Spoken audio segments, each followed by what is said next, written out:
Eu tenho muita coisa para falar com você sobre esse filme, Kingsman 3, A Origem, de 2021, que está agora mesmo no cinema em janeiro de 2022. Portanto, vamos ter uma conversa séria, porque aquilo que parece não é, e aquilo que eles te mostram é usado de diversas maneiras. Então, vamos ver o que o filme revela?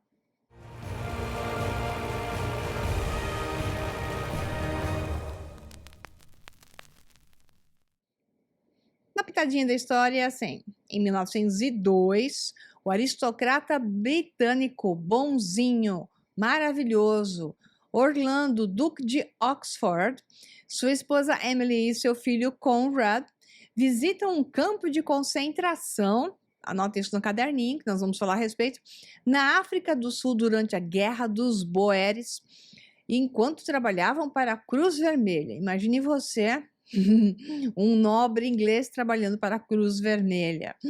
Já vamos discutir. Ela é morta durante um ataque de franco-atiradores boeres, né? E ela, na tentativa de salvar um ser que eu chamo de peçonhento, já vou explicar por quê, mas que parece um anjo no filme, né? Ela acaba morrendo no lugar dele, ela dá a vida no lugar dele, fazendo com que o pacifista Orlando determine que o mundo precisa de alguém para impedir tais conflitos antes de que eles ocorram. Então, 12 anos depois, o Duque de Oxford, o tal, recrutou dois de seus servos, Shola e Polly, para sua rede de espionagem dedicada a proteger o Reino Unido e o mundo, mas principalmente o foco é no Império Britânico, da iminente Primeira Guerra Mundial. Então, Conrad, ansioso para lutar, é proibido de se juntar pelo protetor Orlando, pelo pai, né, que o protegia ferozmente desde a morte da mãe, que convence Lord Kitchener, nós vamos falar a respeito dele, secretário de Estado da Guerra, a não deixá-lo se juntar ao exército. Aí a bola vai rolando, a gente já vai dizer. Então, The Kingsman 3, porque o primeiro foi de 2014, depois 2017, e esse aqui demorou um pouquinho, era para estar pronto em 2019, ficou lançado só agora, em 2021 para 2022. Então, é um filme de espionagem, de ação e comédia, de 2021, dirigido por Matthew Vaughn, a partir de um roteiro de Vaughn e Carl Gajdusek, e a história do próprio Vaughn. A terceira parte da série desses filmes, dessa série de Kingsman, que é baseada na história em quadrinhos The Secret Service, de Mark Millar e de Dave Gibbons. O filme serve como uma prequela, ou seja, uma continuação de Kingsman, The Secret Service, que foi de 2014, que é o Serviço Secreto de 2014, e Kingsman, The Golden Circle, o Círculo Dourado, de 2017. Não sei se são os títulos exatos em português, mas assim estava em inglês. Então o filme apresenta um elenco que inclui o Lord Voldemort, Ralph Fiennes, que também atua como um dos produtores executivos do filme, Gemma Arterton, Rhys Ifans, que faz o malvadão, muito engraçado essa parte, Matthew Good, Tom Hollander, que não é o Holland, é Hollander, Harris Dickinson, Daniel Bru, Digimon Rousseau e Charles Dance, e se concentra em vários eventos durante a Primeira Guerra Mundial e o nascimento da organização Kingsman. Então, The Kingsman foi lançado em 22 de dezembro de 2021 nos Estados Unidos e em 26 de dezembro no Reino Unido pela Walt Disney Studios Motion Pictures, através do selo 20th Century Studios. Adiado várias vezes a partir da data de lançamento original, que seria novembro de 2019, em parte devido à pandemia daquilo que se chama de vírus. O filme recebeu críticas mistas dos críticos e teve um desempenho inferior nas bilheterias, sendo que eles investiram 100 milhões, e naquelas primeiras, segundas semanas, que eles medem esses valores, deu 94,8 milhões de dólares, o que não é a receita total, porque ele continua arrecadando. Portanto, com certeza, prejuízo não deu, mas também não deu uma grande maravilha. Então, a primeira coisa que eu tenho que falar é dar uma introdução para o que vocês vão entender. Aqueles que não assistiram o filme ainda, Eu vou dar um monte de spoiler, então se você quiser, assiste primeiro o filme e depois me ouça. Mas, como eu costumo dizer, se você for como eu, que gosta de pesquisar tudo antes de ver o filme para poder enxergar mais no mesmo, então ouça tudo que eu vou dizer e aí vai assistir que teus olhos vão fazer assim. Mas o que você tem nesse filme? É muito interessante o que está acontecendo. Você vai ver as críticas, né? Que eu vou colocar já. Os críticos falando mal do filme e tal. Parece que o mundo todo está tão superficial que ninguém consegue entender e não entende mesmo. Não vou dizer ninguém, mas digo assim, a grande maioria daquilo que se expõe não estão entendendo o que está acontecendo. Este filme carrega uma grande manipulação em vários níveis de coisas que está sendo feita com a humanidade. Primeiro, a história da humanidade nunca foi a verdadeira. Então, por isso que eu faço o curso O Segredo dos Deuses, a verdadeira história da humanidade, porque a história da humanidade nunca foi a verdadeira história. Ponto. Tudo que te contaram, os mocinhos eram bandidos, e os bandidos nem sempre eram bandidos, alguns deles eram mais mocinhos do que bandidos, e outros eram totalmente mocinhos, e na história da humanidade se apagaram os mocinhos, se deixaram os bandidos com cara de mocinhos. Muito bem, né? É isso que eu mostro e trago para que as pessoas possam compreender, e aí começa a fazer sentido tudo o que aconteceu e está acontecendo com a humanidade. Neste filme, eles utilizam, claro, a história falsa, fazendo lorotas e chacotas para parecer engraçadinho ao distorcer ainda mais, mas no fundo, há uma intenção que é um padrão de manipulação da mente que está sendo feito fortemente com a humanidade neste momento com uma intensidade brutal, que é a dissonância cognitiva. As pessoas não conseguem mais identificar o que é verdade, o que é mentira, devido à implantação de dados simultaneamente opostos. Eles hoje na mídia você vê a implantação de duas informações vindas da mesma fonte, de propósito, em oposição, para que as pessoas se percam entre o que é certo e o que é errado. Então, este filme te mostra várias verdades, destoa com mentiras horrorosas, mas utilizando a história mentirosa como se fosse a linha central, e deixa sempre o trabalho no subconsciente humano de você nem mais se importar com o que é verdade e o que é mentira. Eu vi as pessoas saindo do cinema abobalhadas, simplesmente discutindo se era engraçado ou se não era engraçado. E como engraçado ou não, este filme é menos engraçado, excetuando algumas partes, do que os dois Kingsmans anteriores, só que ele tem o foco de te chocar e chacoalhar e te levar a uma imunização frente a ações corretas. E você vai entender o contexto como um todo, porque eu vou ir pontuando ponto a ponto. Então, ele é um filme totalmente de controle mental, domínio da mente, manipulação de todos os aspectos, desde dados até da sua própria mente, para te deixar no vazio. Então, como a mídia e esses que criticam, os críticos de cinema, não entendem nada de nada, eles simplesmente vão tentando ver se tá engraçado, se não tá, se a atuação tá boa, se não tá. Então eles não entendem o contexto e reclamam porque não tá tão engraçado como os anteriores. A produção tá fantástica, o cenário tá fantástico, tá tudo fantástico, tudo de primeira qualidade, tudo com o objetivo de te deixar com cara de vazio, que é o que eles conseguem com grande expressão. Então vamos aqui a uma crítica do NewYorkPost.com sobre o Kingsman, a origem. Ele não gostou. Ele fala assim: é difícil sair da série Kingsman, embora eles aparentemente estejam tentando nos forçar a sair.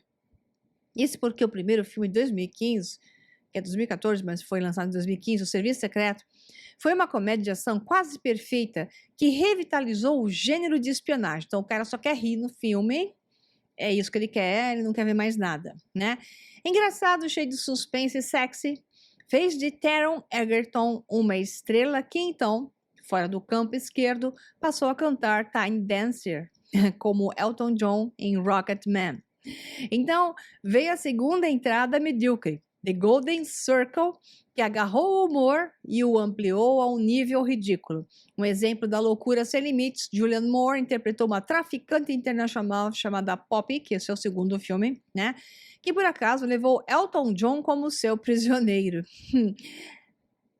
E agora aqui está uma prequela, ou seja, uma continuação sombria, que é o The Kingsman na origem, que é quase totalmente sem risadas, carece de uma liderança carismática, o personagem de Egerton ainda não nasceu, então é anterior, né, ao primeiro filme de 2014, está atolado pela Guerra das Trincheiras, miséria da Primeira Guerra Mundial, tem cenas dramáticas, muito tristes e muito reais dentro da questão da Primeira Guerra Mundial, e ele não gostou disso, ele quer só rir. O roteirista e diretor Matthew Vaughn, que dirigiu os três, precisa desistir ou entregar as rédeas a alguém com algum controle. Esse cara aqui tá sem controle, eu não vejo esse drama na cabeça dele porque ele tá assim, porque ele não entende nada. No segundo filme teve até uma história forte sobre a indústria farmacêutica que tem umas pitadas sempre por detrás desses filmes, né? O primeiro, se não me engano, era o do celular ou é o segundo, né? Não lembro mais, mas acho que é o primeiro, a questão dos inputs que a mensagem do celular faz e está hoje mais pronto a fazer do que nunca, de dar um input às pessoas, né? Com uma onda monitorada, atinge a mente humana e as pessoas se tornam zumbis obedientes. Então, todas as coisas que estão nesses filmes têm a ver com tecnologias reais e situações reais, né? Pois é, ele não gosta disso, ele só quer rir. O formidável talento de Ralph Fiennes, que é o Lord Oxford, que é o que você conhece como Lord Voldemort de Harry Potter, mesmo ator que é fantástico, pode elevar um pouco o seu filme, mas o homem não é Hércules. Nossa, que pessoa mais rabugenta. Então, a premissa da prequela foi criada por Colin Firth no primeiro filme, quando ele descreveu Kingsman como uma agência de espionagem independente criada por aristocratas bonzinhos durante a guerra que desconfiavam da liderança no Reino Unido, ou seja, tinha gente por detrás querendo bagunçar o puro e alvo maravilhoso rei, sempre dotado de boas intenções. Assim, The Kingsman, isso foi eu que falei, né? Agora esse aqui tá falando. The Kingsman funciona tanto como a história de como a organização falsa foi constituída, quanto uma história revisionada sobre a Primeira Guerra Mundial, como ela começou. Então, o Duque de Oxford, que é o Ralph Fiennes, e seu filho Conrad, que é o Harris Dickinson, estão sentados na carruagem de Sarajevo, do arquiduque Franz Ferdinand, quando ele e a esposa, aqui ele esqueceu da esposa dele, são baleados. Não me lembro daquela parte da aula de história provocando o conflito. O cara nunca foi na escola. Essa é a história de como começa a Primeira Guerra Mundial, que é o assassinato do arquiduque Franz Ferdinand e a sua esposa. Veja a qualidade do cara que faz uma resenha em um local famoso, né? New York Post.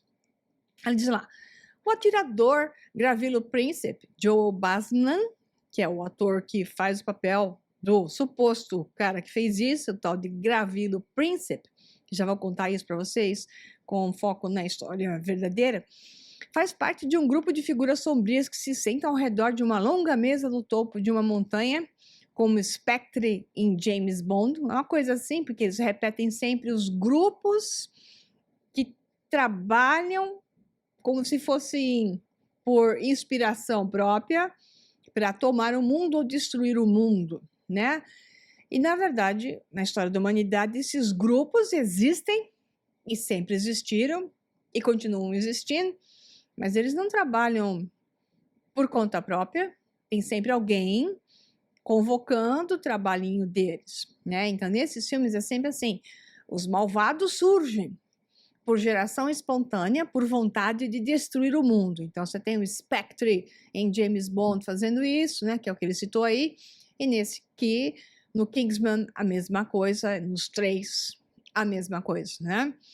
Então, eles também incluem o Rasputin nesse de agora, terceiro, que é o Rhys Ifans, que é o Homem-Lagarto lá do maravilhoso Homem-Aranha, que eu fiz a resenha recentemente, e Vladimir Lenin como August Dill. Porque seu chefe, um malvado escocês anônimo, esse é o malvadão do mundo, eu quero chamar a atenção, então tem a história de um malvadão do mundo, no alto de uma montanha, parecendo mais o promontório de Massada, que é uma longa história isso, mas em alguma região do mundo, talvez mais pro Tibete, porque estava no alto de uma montanha, meio assim, que eu não reparei onde é o local.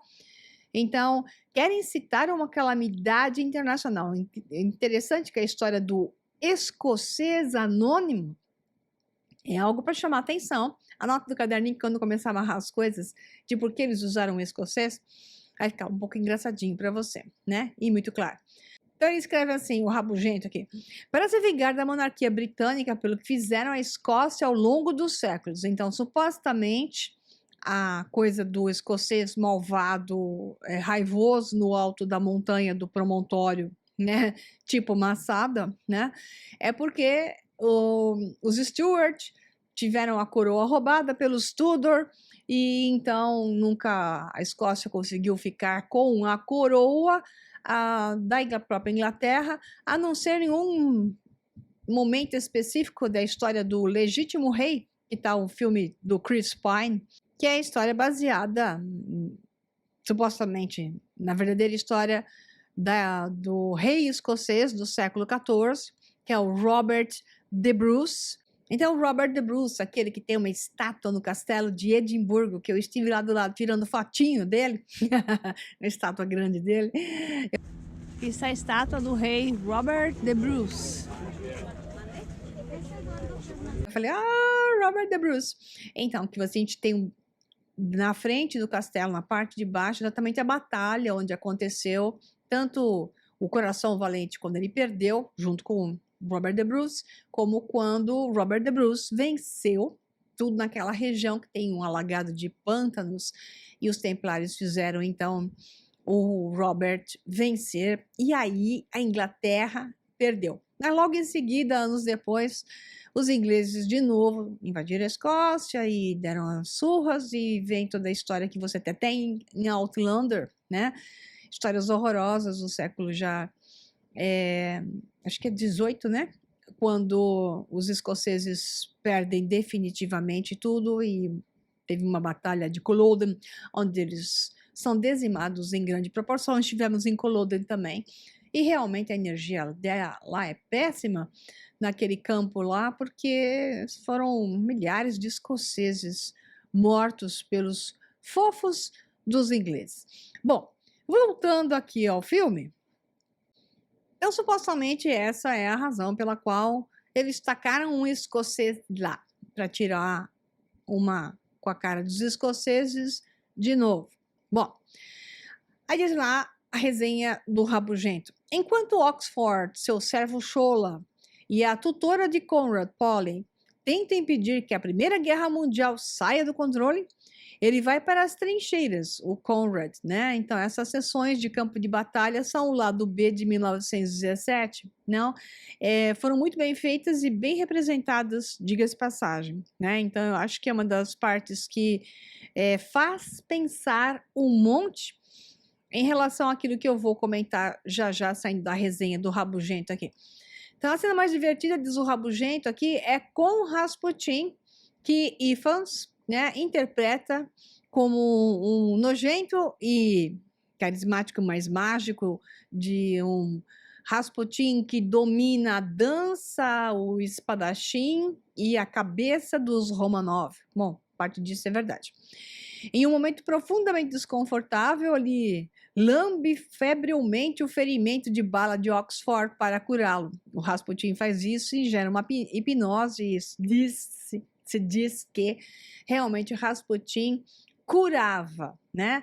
E na minha opinião é que Rasputin utilizava elementos de, o que também no filme mostra, de hipnose, a gente já vai discutir isso mais adiante. E aí o Oxford fica curado da sua perna problemática que ele adquiriu lá no campo da África do Sul, quando a esposa dele foi morta. Muito bem. Vamos então ver alguns detalhes mais importantes. Então, o filme começa na Guerra dos Boeres, onde o casal Oxford, os lords, mais o seu filho pequenininho, vão pela África do Sul visitar campos de concentração. Pequenininho. Os campos de concentração da África do Sul, aliás, foram os ingleses que inventaram isso. Mataram mais de 2 milhões de pessoas, sendo holandeses, franceses e africanos. Tudo isso porque os ingleses queriam as minas de ouro e brilhantes e pedras preciosas em geral para eles. Então, eles encontraram uma maneira de gerar uma guerra contra aqueles que já estavam lá há mais tempo, que eram os franceses e holandeses, explorando os sul-africanos, né? E depois chegam os ingleses, que ainda eram piores ainda do que os dois anteriores, porque os dois anteriores já tinham se misturado com o povo, já tinham gerado os tal dos boeres, né? Que eram mais, digamos, harmônicos para com os sul-africanos do que os ingleses foram, porque os ingleses foram a peste negra do mundo para a China, para a Ásia em geral, para a Índia e para todos os locais por onde eles passaram. Eles foram a peste negra, porque não são ingleses especificamente, assim que você tem que raciocinar, assim como eu conto nos cursos, aquilo que estava comandando estas pessoas que faziam isso. Então, o grupo que hoje eu chamo de donos do mundo, se configurou na expressão poderosa a partir dos Tudors na Inglaterra. Então, a partir desse momento, eles crescem e se configuram junto ao grupo de banqueiros mundiais e ligando uma turma que fez oposição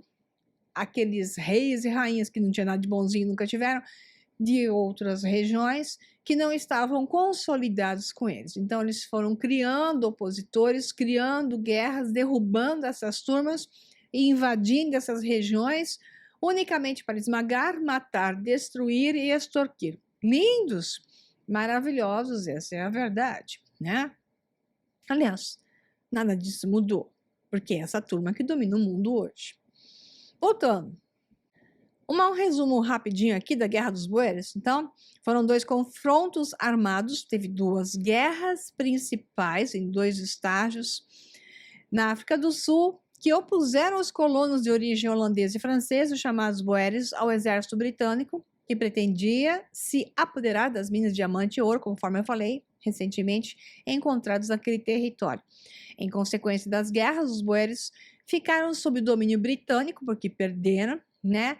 E então começaram a fazer guerrilhas, tanto assim que essas guerrilhas, junto com os próprios sul-africanos que apoiavam os franceses e os holandeses, eles acabaram travando batalhas entre 1880 e 1881, o que garantiu a independência da República Boer da Transvaal com relação à Grã-Bretanha. Foi sua fase parcial. Contudo, a trégua não iria durar muito.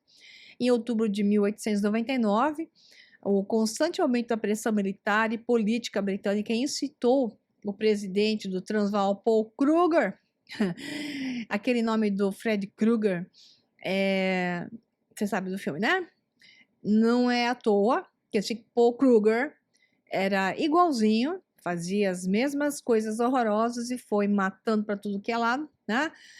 Deu um ultimato exigindo a garantia de independência da República e cessação das crescentes presença militar britânica nas colônias do Cabo e de Natal. Então, esse Kruger era um outro contrabandista de pedras, de ouro, e aí chegam os britânicos e a coisa fica ainda pior. Bom, tal atitude foi tomada como inaceitável pelos britânicos, dando início à Segunda Guerra, travada entre 1899 e 1902, levando à criação da União Sul-Africana através da anexação das repúblicas boeres do Transvaal e do Estado Livre de Orange às colônias britânicas do Cabo e de Natal.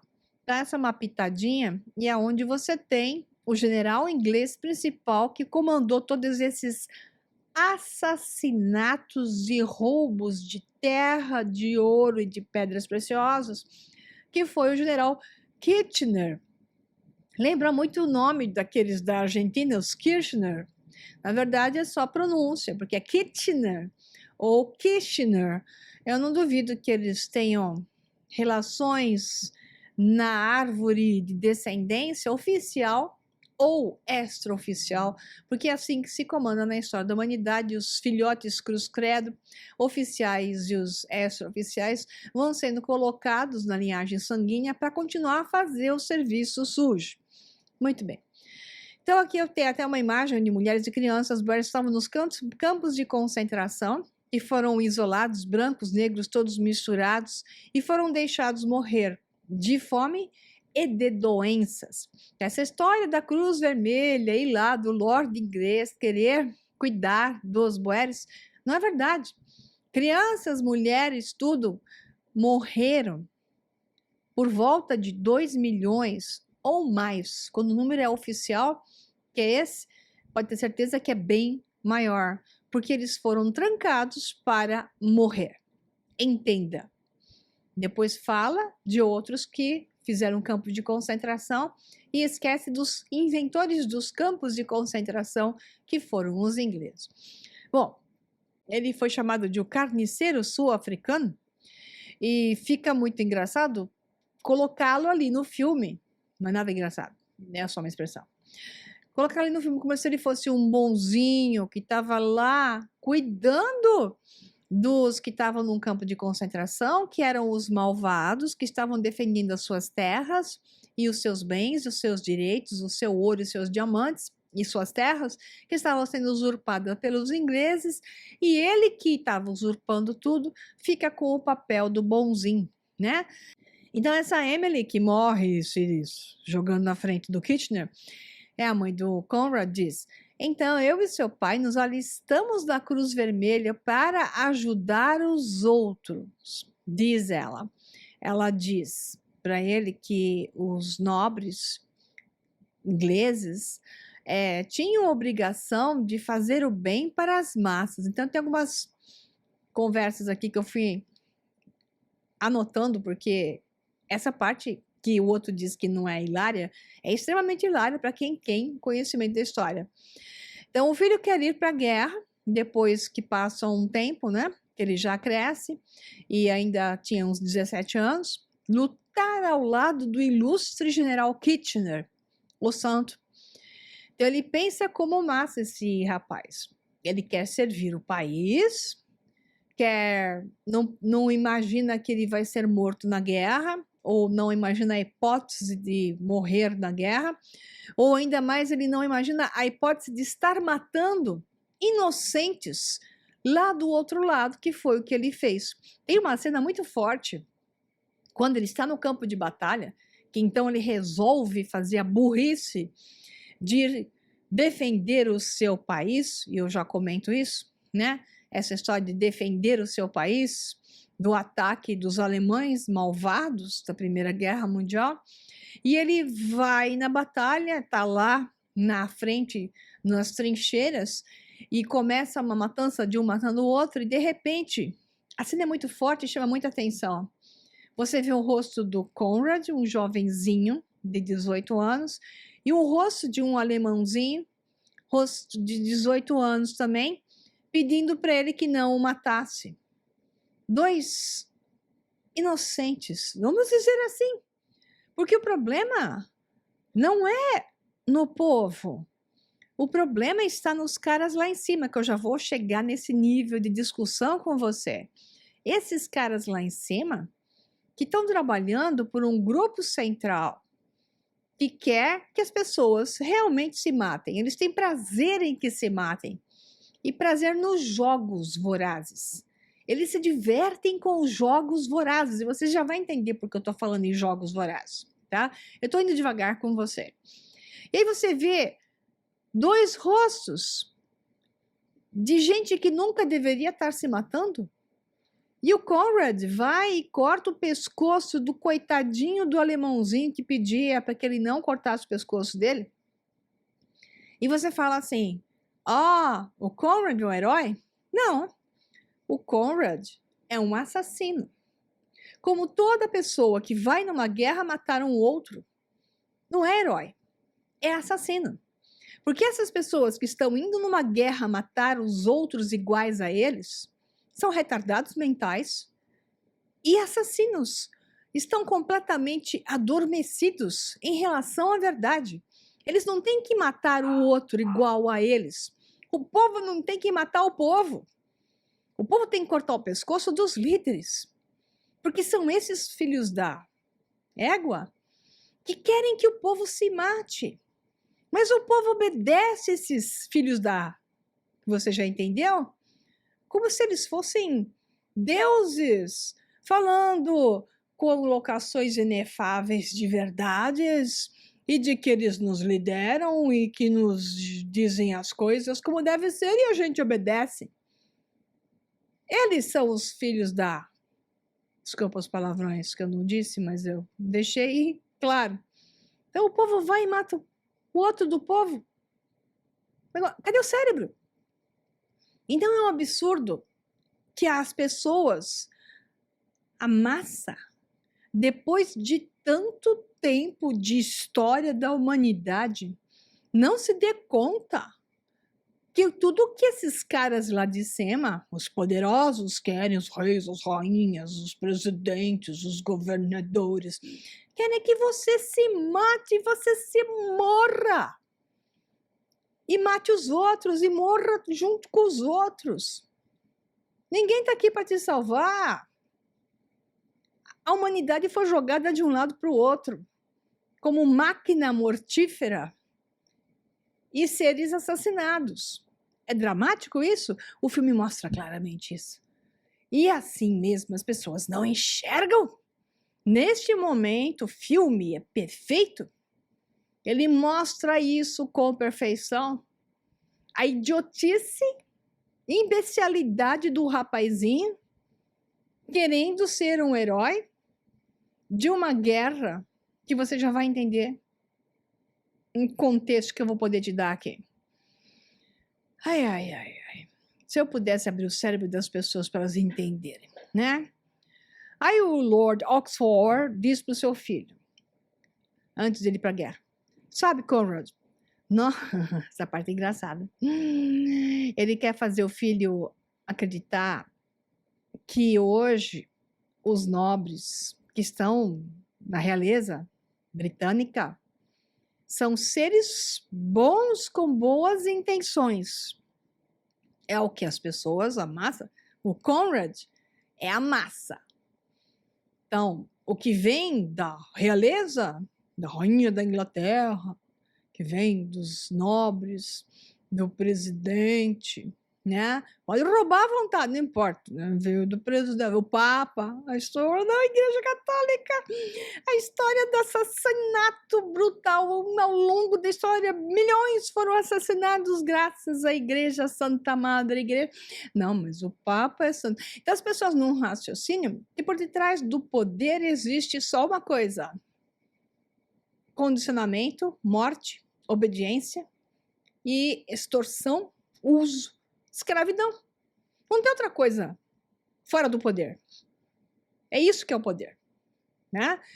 Então, aqui o Lord Oxford diz para o seu filho a mentirinha que ele tem que acreditar, que é a mentirinha que a massa realmente acredita. O povo acredita nisso. Então, Conrad é o povo. Escuta o que o Lord Oxford diz para ele. Sabe, Conrad, falando como se fosse para uma criancinha, nossos ancestrais eram pessoas terríveis, os anteriores. Eles roubaram, mutilaram, até se tornarem pessoas melhores. Todos os ancestrais evoluíram para seres melhores. Aí começamos a nos transformar em pessoas educadas, os lords. Colocamos terno e gravata, gravatinha arrumadinha, gelzinho no cabelo, né? Mas essa nobreza não veio dos cavalheiros, surgiu da resiliência e crueldade. Naquela época, ser chamado de gentleman, né, homem gentil, era uma sentença de morte. Então você ou era bruto ou não sobreviveria, né? Não é um sinal de honra como é hoje ser chamado de gentleman, né? De homem refinado, né?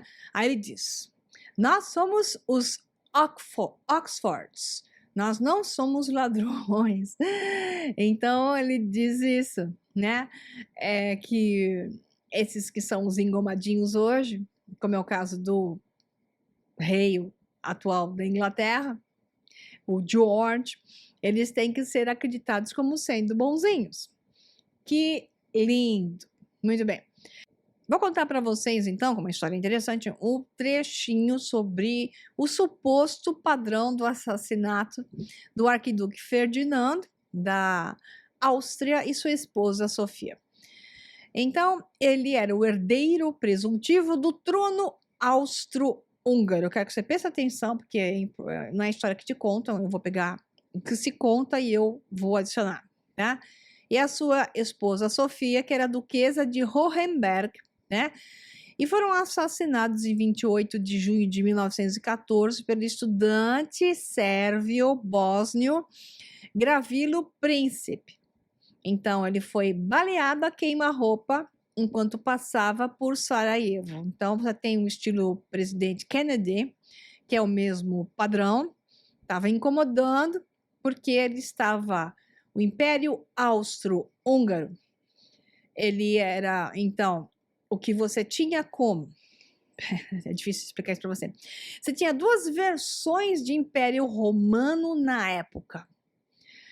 A primeira versão é que quando Constantinopla foi tomada pelos otomanos no século XVI, os padres ortodoxos, os ortodoxos e o Império Romano, que significava a representação do Império Romano ortodoxo, migrou para a Rússia.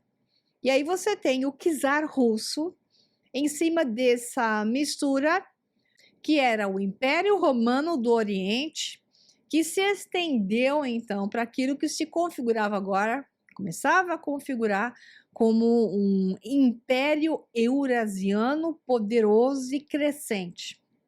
Por outro lado, você tinha o Império Romano Germânico, que se estabeleceu na Áustria e que depois se coligou com os otomanos, fazendo então uma ligação entre Império Romano Germânico Otomano, que você conhece como Austro-Húngaro. Então você tinha dois impérios romanos, não oficialmente, duas partes do Império Romano com perfis diferentes, concorrendo entre si.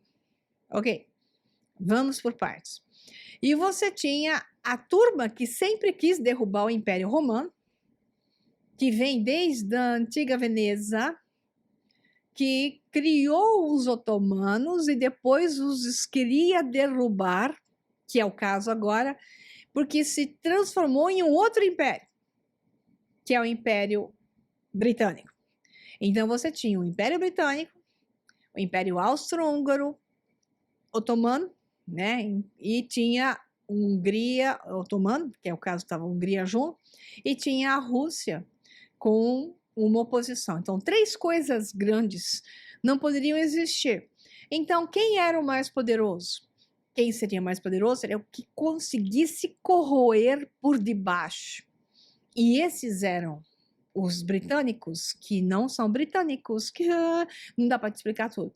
Mas então esses dois outros impérios tinham que ser corroídos para que este Império Britânico tomasse todo o poder e seguisse em direção àquilo que foi construído como nova ordem mundial a partir da consolidação da Segunda Guerra Mundial. Essa explicação toda está no curso A Verdadeira História da Humanidade, Segredos dos Deuses. Muito bem.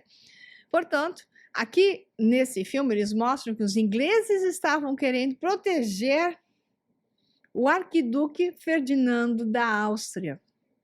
Muito engraçadinho isso, né? Em que então o Lord Oxford estava lá no carro junto com aquele estilo. Aí eles estavam com ameaças de morte e, mesmo assim, garantiram para o arquiduque Ferdinando, como garantiram para John Kennedy, o padrão é o mesmo, o algoritmo é o mesmo, que ele poderia desfilar com o carro aberto, porque eles tinham garantido a segurança dele. Só que não. Por quê? Eles não controlavam, porque não queriam controlar, porque queriam que o arquiduque Ferdinando fosse de fato assassinado para gerar motivos para ter o disparo da Segunda Guerra Mundial, ocupando então o que geraria um desencadear de ações, e os alemães, né, Prússia, se colocaria, já unificada a Alemanha, mas se colocaria como, então, na posição certa de salvar a Áustria, anexar a Áustria e começar um novo império, e esse novo império não poderia concorrer com o Império Inglês, e por aí vai. Bom, essa forma de colocar assim, resumida, é muito sofredora para mim, porque eu tenho que não dizer as coisas que eu deveria dizer em tempo curto. Mas o que é interessante você ver é a questão do suposto assassino do arquiduque Ferdinando e sua esposa Sofia, que é um cara só, jovenzinho, que segue novamente o mesmo algoritmo daquilo que supostamente dizem que matou o presidente Kennedy, que tomou vários tiros de trás e de frente, e você tem um jovem sendo acusado de ter matado com um tiro só o presidente Kennedy, sendo que não foi assim, andando de carro aberto. Padrão é o mesmo, algoritmo é o mesmo, repetição de passeio é o mesmo, no meio do povo é o mesmo, para você ver que os caras que escrevem o roteiro ao longo da história da humanidade sempre seguem o mesmo padrão, né? Então, esse príncipe fazia parte de um grupo de 6 assassinos bósnios, é a história que se conta, né? Um deles era islâmico único, que é o Mohammed Mehmed Bazik, né? Os outros têm esses nomes difíceis, que então eram da região sérvia ali. Todos exceto um, então, eram sérvios bósnios e membros de um grupo revolucionário estudantil que mais tarde ficou conhecido como Jovem Bósnia. Então, era um movimento separatista para aquilo que depois, mais tarde, se transformou a Iugoslávia. Então, toda essa desconstrução levava em direção a construir um Estado eslavo. Então, o Estado eslavo seria muito importante porque seria um Estado ditatorial, militar, que é o que se colocou na Iugoslávia. Então, se desmembram regiões e se coloca as regiões sempre com, vamos dizer assim, resumidamente, esquerda ou direita. Então, a Rússia, na época, sendo corroída por baixo pelos bolcheviques, tomada dos sovietes, né? E a Iugoslávia sendo formada por esses movimentos estudantis de jovens descerebrados que simplesmente recebem comandos de agentes do sistema que lhes dizem aquilo que poeticamente seria lindo e maravilhoso, como o novo normal e o novo certo, e eles vão e fazem o serviço, porque eles não conhecem a história, não conhecem nada, foram simplesmente condicionados e fazem o serviço. Então, essa coisa do movimento separatista queria, então, colocar um Estado que seria um Estado militar e que foi muito útil depois, mais adiante, que nós vamos discutir. Então, aqui você tem esse grupinho de jovens sendo conduzido por uma sociedade secreta articulada de agentes nível maçônicos e de ações de inteligência, chamada de Mão Negra. Todos esses jovens, ao longo da história, sempre têm e transformam isso em uma rede de assassinos, uma rede de agentes. Então, esses jovenzinhos acabam fazendo serviço, como hoje estão fazendo a revolução molecular nos países, jovenzinhos de universidades que acham que sabem de tudo e não sabem de nada, foram lavados seus cérebros, lhes contaram uma história, tem uma organização de inteligência por debaixo. Então, esses jovenzinhos que têm uma agência de agentes secretos, de organizações por detrás, fazem o serviço porque eles não têm ideia nenhuma do que está acontecendo. E foi o que aconteceu nessa história toda. Bom, aí quando o filho dele morre, ele faz um discurso muito interessante, o Oxford, né, que o filho dele morre porque o filho dele insistiu em querer ser nacionalista, ir para a guerra, matar os outros. Então o filho morre nas trincheiras lá por uma série de circunstâncias e o Oxford faz um discurso que chama muita atenção. Eu queria que você prestasse atenção, é só no contexto porque eu não peguei as frases todas, né?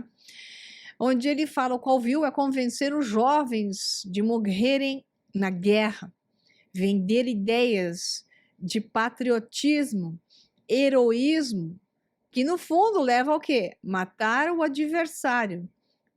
Pro pátria more, que é a frase que é pela pátria morrer, né? Então ele fala esse pro pátria more muito forte. E esse discurso carrega dois lados. Um é a razão da idiotice que é o povo concordar em fazer isso, matar o seu vizinho, porque lhe disseram que o vizinho é mau. Ok, já falamos sobre isso. Mas o outro lado, que neste filme carrega a intenção, é que o nacionalismo se quer desmanchar na cabeça das pessoas, porque na nova ordem mundial, as nações serão desmanchadas. Uma outra coisa que querem implantar é: não lute por nada, porque não vale a pena lutar por nada. Deixe na mão dos especialistas. Deixe nas mãos daqueles homens engomadinhos que se intitulam os Boni, como na Itália, na Roma Antiga, né? Os filhos dos nobres poderosos, que são os homens de boa origem, os Boni, que é o caso dos lords, é um paralelo total. Quem conhece a história que eu já contei sobre os Boni sabe muito bem o que eu estou falando. E que então eles farão tudo por nós. Nós não temos que nos preocupar por nada. Confiemos neles, que têm a ciência em suas mãos e que eles farão tudo de bom por nós, porque agora eles têm boas intenções. Você entendeu que tem ação dupla aí e interesse em dominar as pessoas. Aí tem assunto onde o Lord Oxford fala com o Kitchener. Não posso deixar de falar Kitchener, porque tem a ver com a Argentina, tem tudo a ver, né? E ele diz assim: eu estou começando a compreender quais os receios de Kitchener. Há rumores de que os austríacos estão começando a mobilizar as tropas. Então eles colocam aqui sempre como os germânicos malvados. Veja bem, aqui são austríacos, né?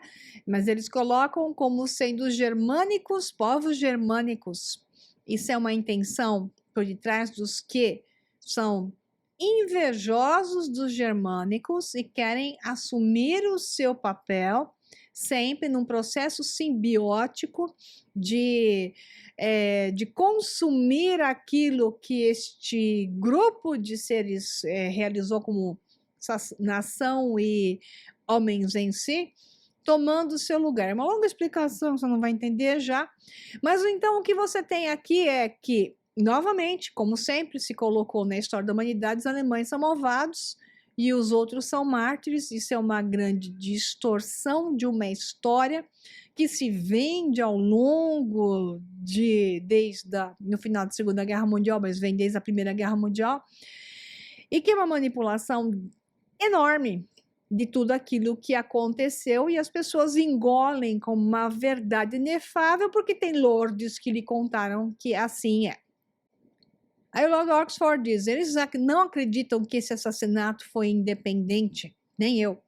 Pequenas coisas se transformam em grandes. Veja bem, aí vai a história.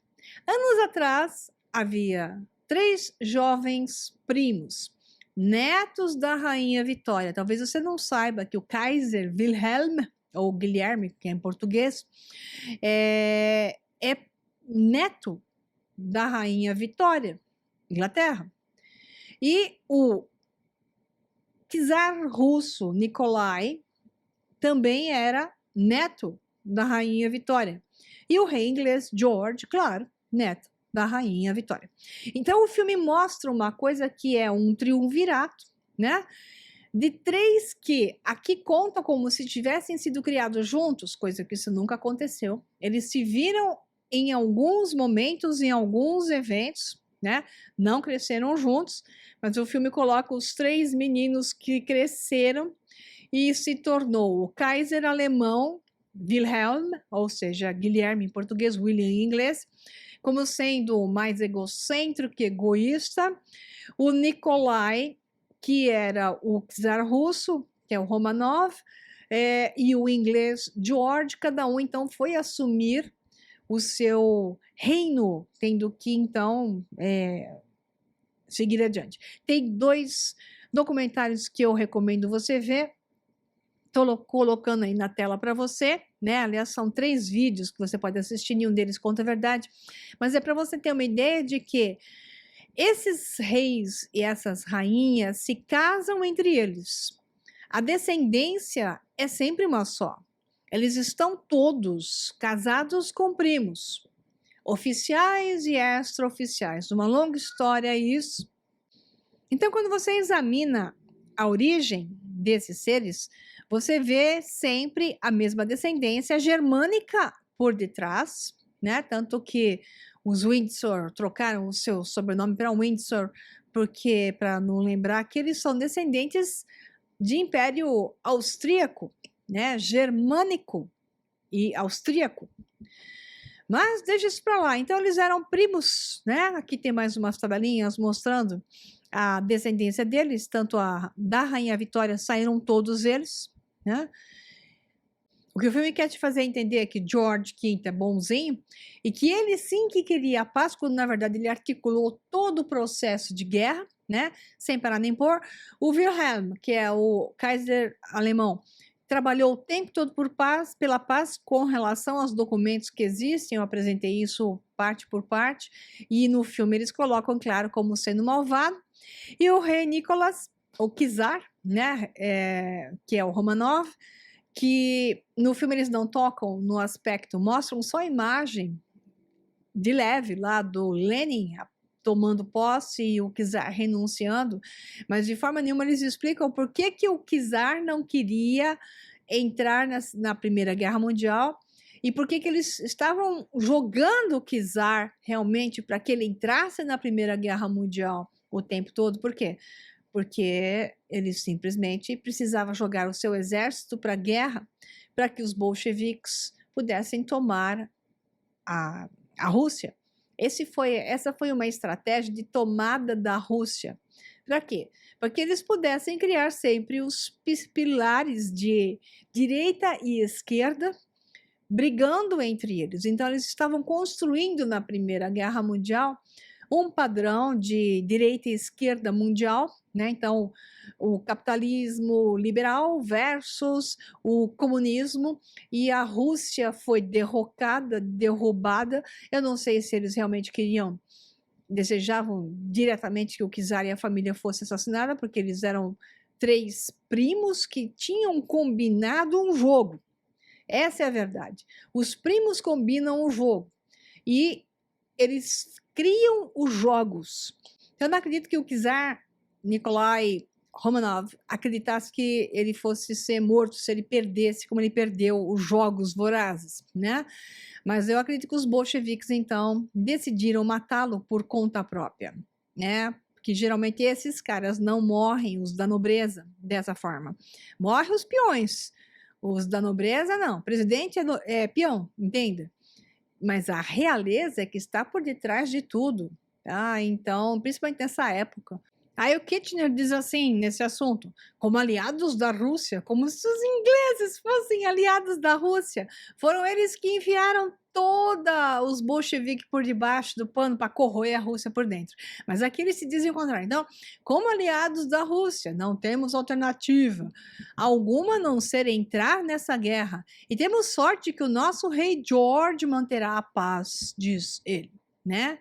Então, no final da guerra, o Kaiser alemão, ele perdeu o apoio dos militares de seu país e muitos de seus súditos, né, supostamente, Então ele foi obrigado a abdicar durante a Revolução Alemã, que foi feita por debaixo por agentes de 1918 a 1919, e a Revolução converteu a Alemanha de uma monarquia em um Estado democrático instável, conhecido como República de Weimar, com a maior inflação que se conhece até hoje, que eu já falei disso em recentes aulas ao vivo, né? E o ex-Kaiser, então, fugiu para o exílio na Holanda, onde ele permaneceu durante a ocupação pela Alemanha nazista em 1940 e morreu lá em 1941. Você vê que eles não se matam, esse assassinato dos Romanov foi uma questão de um infortúnio mesmo para a família real, né? Ah, bom, eu não posso deixar de contar para vocês a historinha do filme de Rasputin e a história verdadeira de Rasputin, né? Então, Rasputin usava uma coisa que na época era famoso, já que era o mesmerismo, mais ou menos na mesma época, um pouco antes e um pouco depois. A questão de Franz Mesmer inicia o magnetismo animal, que era utilizar efeitos magnéticos elétricos gerando efeitos sexuais e hipnose, que é o que você vê o próprio Rasputin no filme usando, e ele era por aí mesmo que era a coisa. A morte do Rasputin por envenenamento, um tiro bem na testa, tem a ver, mas não com quem a realizou, né? Porque no filme os ingleses fazem isso, quando na verdade não tinha nada a ver com os ingleses, a morte supostamente real do Rasputin. Teoricamente, então, Rasputin era um monge, ou padre, ou como queira, ortodoxo cristão, de boca para fora, sendo que ele fazia parte de um grupo sabatiano, chamados Kilstes, cuja história que se conta não é a história verdadeira. Os Kilstes, então, eram um grupo que é uma das derivações dos movimentos sabatianos do século XVII, que iniciaram-se no século XVII, nessa época, já estavam na Rússia ortodoxa, nesses falsos criptocristãos ortodoxos, que por debaixo eram outra coisa, que trabalhavam para o sistema para derrubar todos os poderes. Então, eles fazem parte sempre do processo de dominar o poder e derrubar o poder. Eu contei a história desses sabatianos no curso que recentemente foi feito e está divulgado, a Ordem Secreta. Então, quem conhece a origem da psicologia dentro da Ordem Sabatiana e uma parte que está infiltrado nisso, numa vertente de judaísmo que depois se instalou dentro do islamismo e do cristianismo, entende o que eu estou falando. Então, esses Kilstes, os membros da seita, se referiam a si mesmos por vários nomes, incluindo povo de Deus, os escolhidos de Deus, você conhece alguma coisa assim? Seguidores da fé de Cristo, por isso que é Christovoveri, né? Ou simplesmente Christos, que é Christi, né? Agora você vai ver a história sabatiana por detrás, que eu falo que é cripto-abraâmico, e não cripto-judeu apenas, surgiu no cripto-judeu, depois virou cripto-abraâmico, porque foi para as três religiões. Com essas divisões e vertentes, que você vê aí esse negócio do príncipe Andrew e os seus escândalos, e esses escândalos de sexo em Hollywood, utilização de crianças, pedofilia, tudo isso aí está ligado com esses grupos aos quais o próprio Rasputin fazia parte e tinha um nome específico na Rússia de Rasputin, né? Então, a denominação Christi é um termo pejorativo aplicado pelos críticos da seita. A origem do termo é contestada, tá? É provavelmente uma corrupção, autodesignação de Christi do grupo acima mencionado, mas também pode aludir à prática da seita ligada à autoflagelação ritual. Então, levava rituais de sangue, chicote, vara, mutilações, no meio da coisa que era, eles entravam em estado de êxtase, chegando a comer os peitos das mulheres, são relatos reais dessa turma do próprio Rasputin, tá?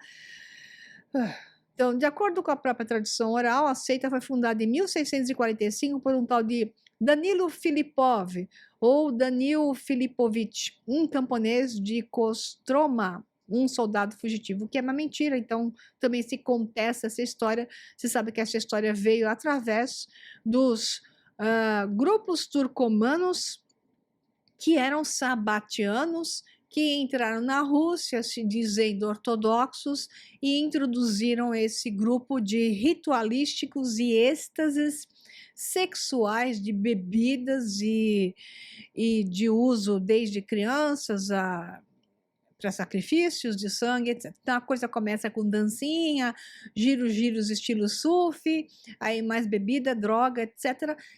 Vão entrando em êxtase até a loucura total e usam então esse mesmerismo para fazer coisas malucas, como mutilar as pessoas ao vivo durante as cerimônias e a pessoa se oferecer para ser morta na cerimônia, como era o caso com o Rasputin. Bom, interessante, né? Pois é, isso existe até hoje. Continuando.